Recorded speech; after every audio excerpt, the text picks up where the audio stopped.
bienvenue dans l'émission Paroles de femmes. Nous sommes avec Anne et Mathilde en compagnie de nos amis, de nos nouveaux amis, le couple d'évangélistes Liliana et Franck Alexandre. C'est bon, yes. Les amis, ouais. Pas les amis. Salut tout le monde. Franck Alexandre, copain de Paroles de femmes, voilà. Ouais. C'est génial, c'est un titre formidable, ça. Ouais. Mais oui, il y a des gens qui paieraient très cher pour ça. En avez-vous conscience? C'est vrai. Le site internet. Donc, est-ce que vous allez toujours bien? Oui. Ouais. On est prêts pour une nouvelle journée ensemble? Ouais. Tout à fait. Excellent. Mais en tout cas, merci encore à vous d'être venus nous voir, de participer à ces émissions et de nous partager vos expériences de vie, votre parcours, parce que je pense qu'on entend beaucoup de choses à propos de votre ministère, des choses absolument extraordinaires, tous ces gens qui se convertissent, des gens qui sont délivrés, des gens qui sont guéris, et c'est absolument formidable. Mais je trouve ça aussi très intéressant de découvrir un petit peu l'envers du décor, comment vous avez réussi à naviguer entre toutes les périodes de votre vie, de votre ministère, de votre mariage, 30 ans de ministère, 30 ans de mariage, comme on en a parlé depuis le début de la semaine, et puis de voir l'impact et le rôle déterminant que vous avez eu depuis 30 ans, finalement, Liliana. Puis aujourd'hui, on va parler de la femme éprouvée et comment le courage peut vraiment émerger chez une femme. Et encore une fois, vous allez nous dire, j'en suis sûre, à quel point le courage de votre femme vous a émerveillé. C'est vrai. Et je parlais avec ma fille au téléphone cette semaine et je lui disais, voilà, on va être interviewé dans des émissions, on va parler de notre parcours, du côté des coulisses de notre ministère, mais on risque certainement de parler de toi. Parce que je lui dis, sois pas surprise. En tout cas, est-ce que tu es d'accord? Elle me dit, oui, papa, tu peux y aller. Je lui dis, parce que les gens, ils ont une vision tellement idyllique du ministère, où les gens qui sont sur le devant de la scène, dès qu'on est sur un podium ou à l'affiche ou même à l'écran, comme dans vos émissions, on a l'impression que tout va bien, que ces gens, leur vie se déroule comme un long fleuve tranquille et qu'il n'y a pas de difficultés. Mais au contraire, nous sommes des gens tout à fait ordinaires, avec un Dieu extraordinaire qui nous appelle à accomplir une œuvre. Il nous donne sa puissance pour l'accomplir, mais en tant que personne ordinaire, on vit aussi des temps parfois difficile. Est-ce qu'on fait un petit portrait aujourd'hui? Ouais, j'aimerais bien parler de cette dame, une veuve qui était endettée dans 2 Rois chapitre 4. Une femme d'entre les femmes des fils des prophètes cria à Élisée en disant « Ton serviteur, mon mari, est mort, et tu sais que ton serviteur craignait l'Éternel. Or, le créancier est venu pour prendre mes 2 enfants et en faire ses esclaves. » Élisée lui dit « Que puis-je faire pour toi, dis-moi? Qu'as-tu à la maison ?» Elle répondit « Ta servante n'a rien du tout à la maison qu'un vase d'huile. » Et il dit « Va demander au dehors des vases, chez tous tes voisins, des vases vides. N'en demande pas un petit nombre. Quand tu seras rentré, tu fermeras la porte sur toi et sur tes enfants. Tu verseras dans tous ces vases et tu mettras de côté ceux qui seront pleins. » Alors elle le quitta, elle ferma la porte sur elle et sur ses enfants. Il lui présentait les vases et elle versait. Lorsque les vases furent pleins, elle dit à son fils « Présente-moi encore un vase. » Mais il lui répondit « Il n'y a plus de vase. » Et l'huile s'arrêta.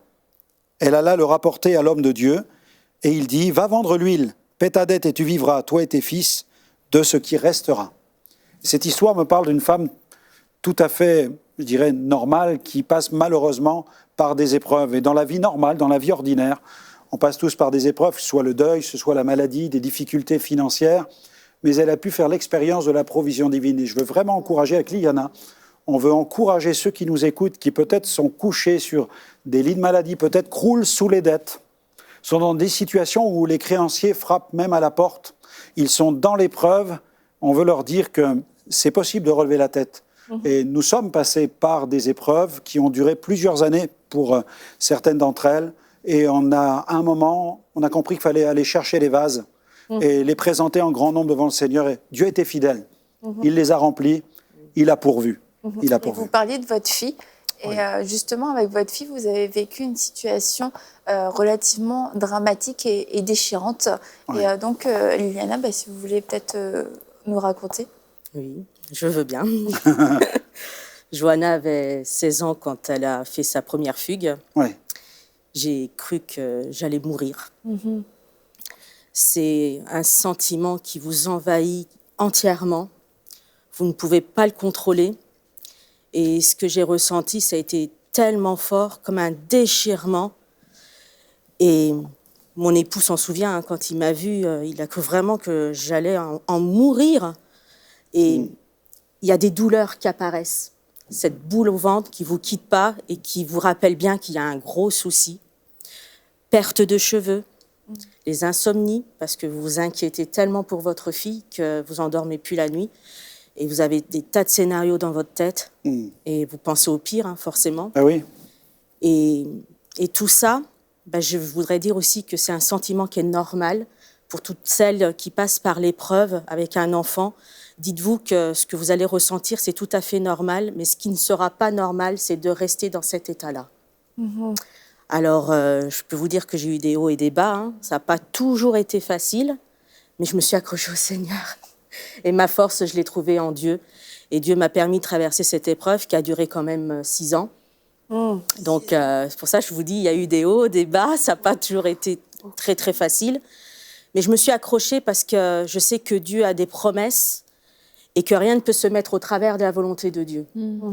Et donc, on s'est vraiment mis à genoux avec Franck. Oui, c'était d'une extrême violence, de toute façon, cette épreuve. C'était très violent. On rentre du travail à 17h15, 17h30 du bureau, où on travaille aussi avec notre équipe, et puis on voit un courrier qui est sur la table. On se demande qu'est-ce que c'est que ce papier, puis au début on tourne un peu autour, on se dit mais c'est quoi? Puis on s'en approche, et puis on voit qu'en fait c'est un message. Et en lisant ce message, on découvre que notre fille nous apprend qu'elle vient de quitter la maison. Elle a à peine 16 ans, et dedans, en même temps, ce qui m'a surpris, c'est qu'elle essayait de nous rassurer, de nous dire c'est pas de votre faute, c'est pas surtout ne vous faites pas du mal, mais je dois partir, il faut que je parte, etc. Donc pour nous, c'était un choc. Et à ce moment précis, quand j'ai vu les cris, les hurlements de ma femme, ça a été un moment très fort. Et j'ai cru même qu'elle allait mourir devant moi. C'était vraiment un moment violent, un moment d'une extrême violence. Et, vraiment, c'est ce déchirement que j'ai ressenti dans tout mon être. Oui, et on ne s'attend pas à ça quand c'est violent. On ne s'attend pas à ça parce qu'on prie pour nos enfants, on a un fils et une fille, on les aime de la même manière, on essaie de ne pas faire des différences, ils habitent sous le même toit, mais on peut habiter sous le même toit mais ne pas voir le même horizon. Et c'est ce qui se passait en fait dans son cœur. Et on ne met pas au monde des chrétiens. Et je voudrais vraiment encourager ceux qui nous écoutent, qui sont dans le ministère. Et j'ai connu bien des collègues, bien des évangélistes, des pasteurs, des gens qui ont des ministères magnifiques et qui ont été éprouvés violemment dans leur famille avec leurs enfants. Et là, vraiment, je les encourage à persévérer. Parce qu'on a aussi désespéré à un certain moment. Ah ben oui. Mais on priait, on n'a jamais cessé de prier. On aurait pu aussi la rejeter, mais on a voulu préserver ce lien. C'est vrai, on aurait pu la rejeter, mais on ne l'a jamais fait parce que dans l'éducation qu'on a donnée à nos enfants, on leur a toujours dit qu'on serait toujours présent pour eux, que l'amour que Dieu manifeste envers ses enfants, ce n'est pas un amour qui a des mesures en fonction de la réaction qu'on peut avoir, mais que c'est un amour vrai et que nous, l'amour qu'on a pour elle, c'est un amour vrai et qu'on l'aimerait quoi qu'il arrive. Notre amour ne changerait pas. Et il fallait à ce moment-là lui montrer aussi qu'on l'aimait, mais qu'on n'aimait pas ce qu'elle faisait. De façon inconditionnelle. Exactement, c'est comme l'amour du Père que vous avez manifesté. Exactement. Et on lui a toujours montré cet amour, mais on lui a toujours aussi expliqué qu'on n'était pas d'accord avec ce qu'elle faisait. Et ce qui m'a fait aussi tenir dans cette épreuve, parce que 6 ans, c'est vraiment très long. Et je ne pensais pas que ça aurait duré aussi longtemps. Et je suppliais Dieu tous les jours. Je lui dis, mais Seigneur, mais là, en cet instant, tu peux arrêter cette situation-là. Tu as le pouvoir sur toute chose. Et non, il y avait le temps de Dieu aussi pour notre fille. Et du coup, j'ai appris à voir dans l'invisible, à m'accrocher à ce que Dieu pouvait faire dans l'invisible, ce que mes yeux ne voyaient pas. Et ça m'a permis aussi de lever un peu la tête. Et je bénis Dieu aussi pour ces femmes que Dieu a mis sur mon chemin, qu'il a mis aussi à mes côtés, qui ont passé aussi par certaines épreuves avec leurs enfants, qui ont été un réconfort pour moi et qui m'ont aussi épaulée quand... Parce que vous n'avez pas vécu non plus cette épreuve toute seule, parce que on en avait un petit peu parlé, mais tout de suite, dès que c'est arrivé, vous en avez parlé aussi à votre réviseur. Tout à fait. On n'a pas eu honte. Pour nous, c'était hors de question qu'on ait honte de cette situation. C'est notre fille. Et on a besoin de partager un besoin tel que celui-là pour avoir une armée qui prie aussi avec nous. Et si on n'a pas une armée qui prie avec nous, c'est difficile. On peut combattre seul, mais c'est beaucoup plus facile avec quelqu'un. Est-ce qu'elle était absente, partie 6 années consécutives ou c'était des allers-retours? Des allers-retours. Ah, OK. Des allers-retours, oui. Mais jamais avec une réelle conviction de péché. OK, donc très difficile. Oui, elle repartait après dans sa vie.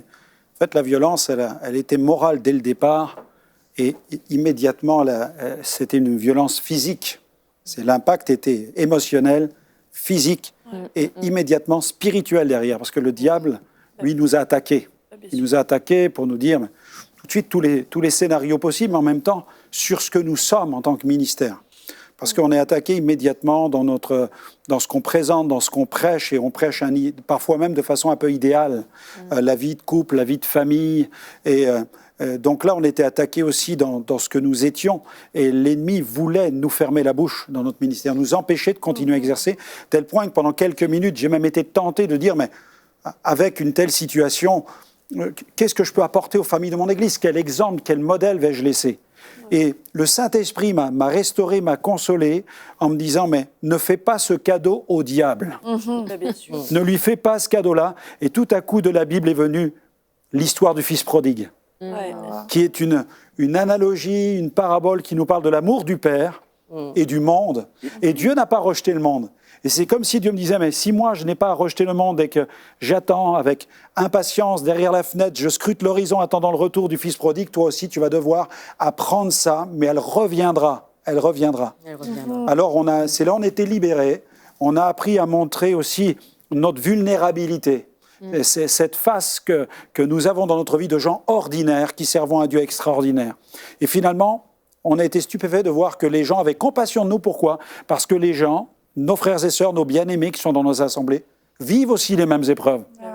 Et nous pouvons les rejoindre quand nous prêchons après parce que nous sommes capables de les comprendre. C'est ça. Et vous dites que ça vous a traversé quelques minutes, le fait, mais qu'est-ce que je vais pouvoir apporter?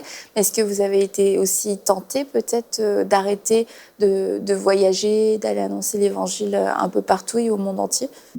Mais oui, pendant ces quelques minutes-là, tout était remis en question. Tout était remis en question. Mais après, au cours des 6 années? Après, au cours des 6 années, non. Non, dès que la victoire a été prise, c'était fini. C'était fini. On avait compris qu'on ne ferait pas ce cadeau. Et puis, on a dit on avance.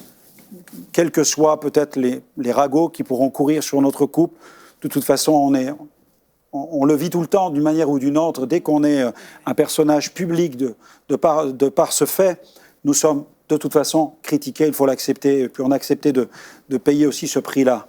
Mais on vivait aussi dans cette espérance qu'elle reviendrait. Et puis j'ai autour de moi aussi des ministères qui ont vécu ça et dont les enfants sont revenus.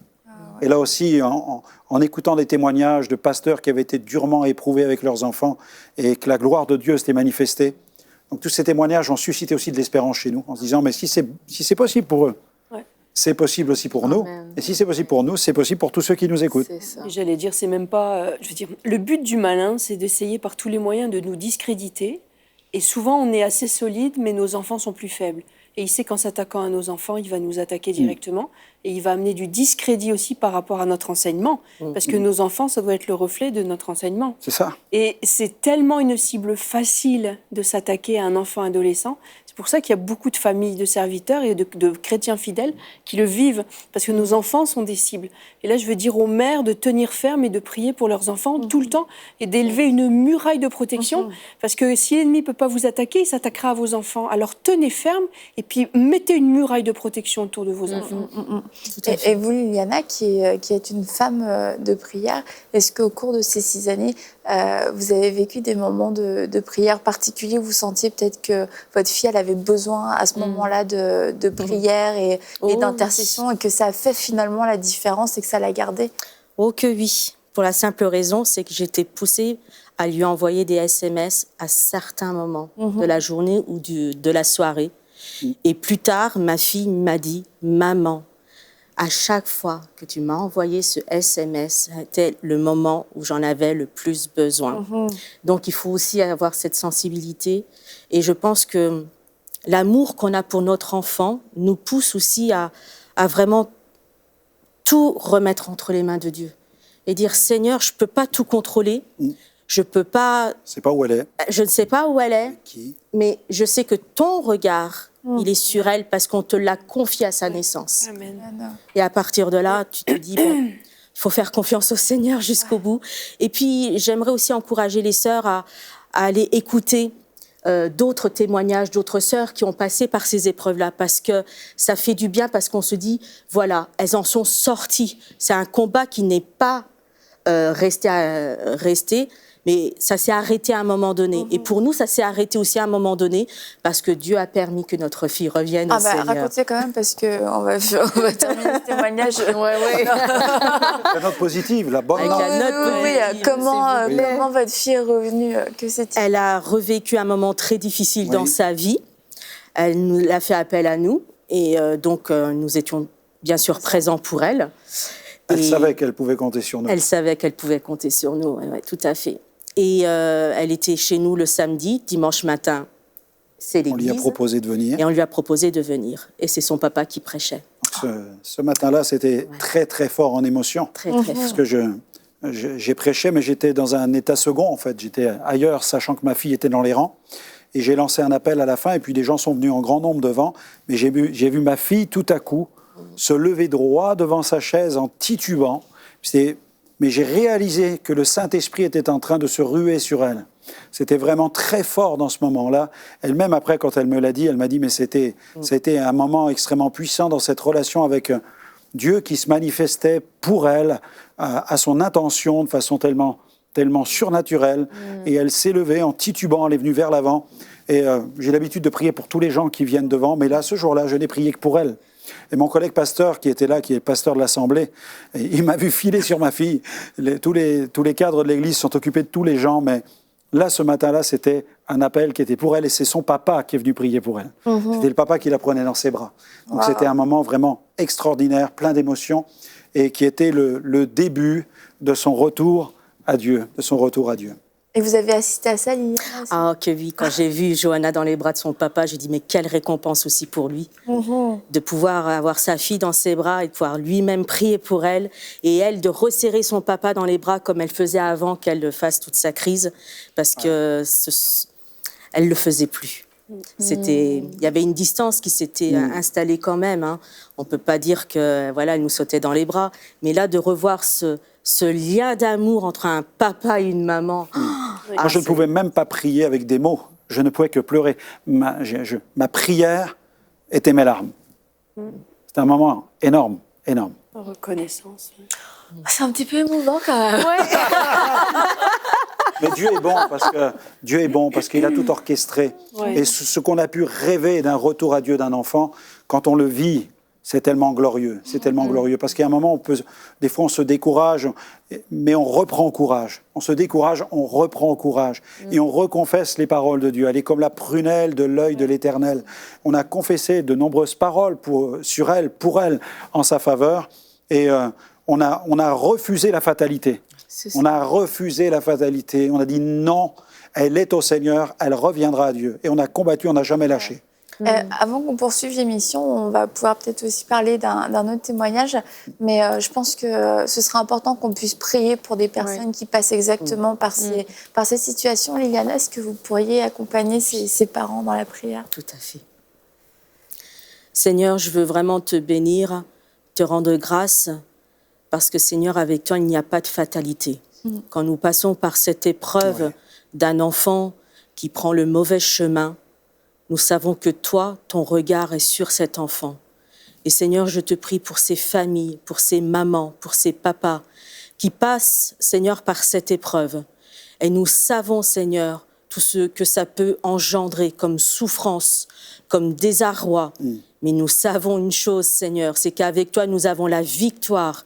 Et je te prie, Seigneur, afin que mes frères et sœurs qui passent par cette épreuve remportent la victoire en sachant que tu es celui qui est au contrôle, que tu es celui qui a la vue sur leurs enfants. Et nous te prions vraiment pour cette jeunesse, Seigneur, afin qu'elle te connaisse et afin qu'elle s'approche de toi, Seigneur. Merci pour ce que tu fais, Seigneur. Amen. Amen. Amen. Amen. Amen. On se réjouit pour tous ces enfants qui rentrent à la Amen. maison, comme votre fille est rentrée à la maison. Et puis, j'aimerais qu'on puisse parler aussi d'un moment où vous avez vécu un moment personnel de découragement. Vous vous sentiez un petit peu inutile. Et puis, je pense que c'est un sentiment que malheureusement, beaucoup de femmes ont déjà ressenti, de se demander finalement à quoi je sers, est-ce que vraiment ma vie vaut quelque chose, et puis tous ces sentiments qui viennent saper notre joie. Et vous êtes passée aussi par là, Liliana. Exactement. Ce que tu as dit, c'est exactement ce que j'ai vécu. Franck partait beaucoup en mission et quand il revenait, il était tout plein de joie. Il me disait « Oh, j'ai vécu ça, j'ai vécu ça. » Ok, super. Et moi J'ai prié, la vaisselle ne s'est pas faite toute seule, aucun miracle. Exactement. Voilà, j'avais les 2 enfants, j'avais mon emploi, mais j'avais vraiment ce sentiment que je ne servais à rien, que Dieu ne me voyait pas et que j'étais vraiment inexistante aux yeux de Dieu et qu'il n'y avait que Franck qui existait aux yeux de Dieu. C'est son serviteur qui va au combat, c'est son serviteur qui est sur le terrain. Toi, tu es à la maison, tu ne sers à rien. Et j'avais cette habitude, c'est de coucher d'abord les enfants et après aller dans la cuisine, me faire mon petit café et de tremper un petit gâteau, ça s'appelle un spéculoos, et c'est le seul gâteau que j'aime tremper dans mon café. Et je verse toujours mes larmes devant Dieu en prenant ce café avec ce gâteau. Et j'étais toujours en train de me répandre devant Dieu en disant « Seigneur, mais je comprends pas, à quoi je sers? Dis-moi, mais révèle-moi, quel est mon rôle en tant que femme, en tant qu'épouse d'évangéliste? Je ne comprends pas, j'ai vraiment ce sentiment de ne servir à rien. » Et c'était comme ça tous les soirs, ce café, ce petit spéculoos. Et un jour, je vais rejoindre Franck sous un chapiteau. Et j'imagine personne n'était au courant de Absolument pas. C'était mon petit secret dans ma cuisine. Oui. Et pendant cette réunion, à un moment donné, on a fait des groupes de prière. Et je me retrouve dans un groupe et il y a une sœur qui donne une parole et qui dit « Je te vois dans ta cuisine quand tu pleures en buvant ton café. Mais je te vois, tu es importante à mes yeux, tu es ma servante. » À ce moment-là, j'ai dit « Ah Seigneur, mais t'es merveilleux. » Et j'ai attendu que ça se termine et je vais voir cette sœur et je lui dis « Tu sais ce que tu as dit? C'est exactement ce que je vis. » Et là, elle me dit « Mais tu sais, elle dit « J'ai pas tout dit, j'ai pas osé. » Ah, je dis « Ah bon ?» Alors moi, je fais mine de rien. Et puis elle me dit « Je te vois en train de tremper un petit gâteau pas plus haut que ça et tout marron. » Et là, je réalise qu'effectivement, ce petit gâteau, c'est mon spéculoos.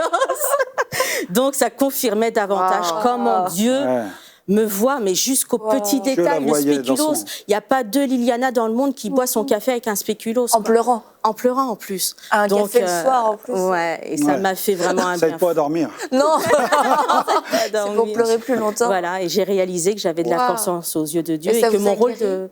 Ça m'a guéri parce que j'ai réalisé que mon rôle de maman en tant que femme de maison, m'occuper de mes enfants, m'occuper de mon foyer pour que mon époux parte l'esprit tranquille. Parce que si votre époux part en mission en sachant que sa femme n'est pas bien dans sa peau, qu'elle vit mal la solitude, que ses enfants, c'est catastrophique, comment il peut être tranquille pour faire ce que Dieu lui demande? Et j'ai réalisé à ce moment-là que mon rôle de maman, étant à la maison, être bien dans ma peau et comprendre que c'était ma place pour un temps, parce que les enfants grandissent après. Eh ben, c'est merveilleux. Mais elle a vraiment grandi dans son rôle de maîtresse de maison, parce que maintenant, quand je rentre avec toutes les nouvelles, je reviens de mission, le Seigneur a manifesté sa gloire. Elle me dit, oui chérie, super, vide-moi le lave-vaisselle s'il te plaît. Là, vous comprenez que vous êtes de retour à la maison. Voilà, yes. Finalement, la mission. Je pense qu'Anne et moi, on est bien capables de s'identifier à vous, Liliana. On a eu des enfants qui ont été jeunes, nos maris dans le ministère et tout ça. Et souvent, on se pose la question, mais à quoi je sers, hein, tout comme vous?